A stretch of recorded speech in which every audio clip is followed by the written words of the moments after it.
Sisi tukifanya usafi kama vile ni kusaidia jamii wasishikwe na maradhi, kipindupindu, kuhara na mengineyo.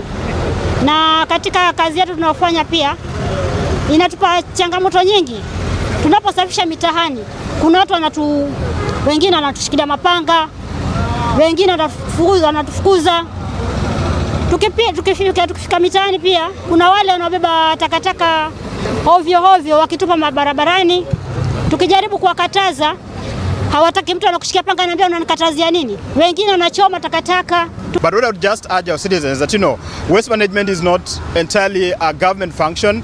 Most of this litter come from us as citizens, and we have to also want a cleaner city and support the city in cleaning, Mombasa. So mine is just to encourage our citizens to also hold each other accountable when it comes to littering in our neighborhoods, to call out those who litter, and to also adhere to the kind of standards and the laws that we've put in place that would support cleaner Mombasa. That means that you have to give your garbage to a registered waste handler, whether it's a CBO in your neighborhood, and not just give your waste to any passerby. It is our responsibility to care for the environment, and this is part of the day-to-day slogan to be able to ensure that our environment is well conserved.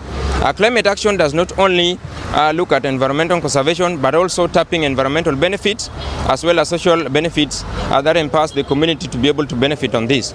Planting trees is our responsibility, and here kama mji wetu wa Mombasa lazima tupande mti, so that vile Chief Sustainability Officer amesema itatusaidia sana, especially hapa kuna joto mingi, so tukiendelea kupanda miti itabsorb hiyo maji na itapunguza joto mingi.